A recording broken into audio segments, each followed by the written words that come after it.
আপুনি বাৰু কাৰোবাক কৈ পাইছেনে যে ঘৰিয়ালৰ চকু পানী নুটুকিবি, ঘৰিয়ালৰ চকু পানী নেদেখুৱাবি, এনেকুৱা ধৰণৰ কথা? আহকচোন আজি আমি জানো ঘৰিয়াল আৰু মানুহৰনো কি মিল আছে। সকলোকে আমাৰ পেজলৈ স্বাগতম জনাইছোঁ। যদি ভিডিঅ'টো ভাল লাগে আপোনালোকে শ্বেয়াৰ কৰিব আৰু আমাৰ পেজটো এটা লাইক কৰিব। এটা কথা কি জানেনে, ঘৰিয়াল আৰু মানুহৰ মাজত দুটা কথাতে মিল আছে। তাৰে এটা হ'ল ঘৰিয়ালৰ চকু পানী। আমাৰ যে কথাতে কয় ঘৰিয়ালৰ চকু পানী, অৱশ্যে ঘৰিয়ালৰ চকু পানী আৰু মানুহৰ চকু পানীৰ কাৰণ আৰু প্ৰক্ৰিয়াৰ মাজত যথেষ্ট পাৰ্থক্য আছে। আৰু দ্বিতীয়টো মিল হৈছে আমাৰ হজম শক্তি আৰু ঘৰিয়ালৰ হজম শক্তি। ঘৰিয়ালৰ দৰে আমাৰো হজম আৰু পৰিপাক শক্তি অতি প্ৰবল। আমাৰ পাকস্থলীত যি হাইড্ৰক্লৰিক এচিড আছে সি লোহাৰ পাত্ৰকো ফুটাই দিব পাৰে।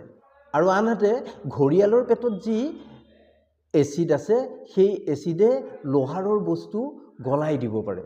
জনাবচোন ঘৰিয়াল আৰু মানুহৰ এই মিল দুটা জানি কেনে লাগিল? আজিলৈ এৰিছোঁ, ধন্যবাদ।